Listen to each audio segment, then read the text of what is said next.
కోకిల నన్ను చూసి నవ్వాలి కిలకిల. బాగున్నావా పెద్దనాన్న? మీ ఆవిడ అడుక్కునేవాడితో లేచిపోయింది కదా, తిరిగి వచ్చేసిందా? కోకిల అమ్మాయి కాబోవు పెనిమిటిని పెద్ద తండ్రి అని సంబోధించుతుంటివా? ఏమైనది నీకు?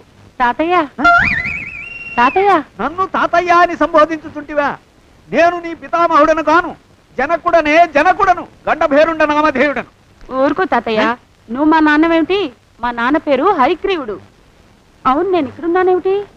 మా వారు ఎదురింట్లో ఉన్నారు, పిల్లలు ఏమైపోయారో ఏమిటో. ఓసారి మా వారిని పలకరించి వస్తాను తాతయ్య. మావయ్య కోకిలకి ఏమైంది? బహుశా నా కుమార్తెకు గత జన్మ స్మృతులు జ్ఞప్తికి వచ్చినవేమో. అల్లుడా భీమసేన, నీవు కడుంగడు దురదృష్టవంతుడవు. ఏలననా ప్రళయ నిర్ఘాతమరజతబద్ధవచ్చు, హేమశైలంబు కొనగ్రోట నెత్తవచ్చు, దివిని భువిని రెంటి సద్ది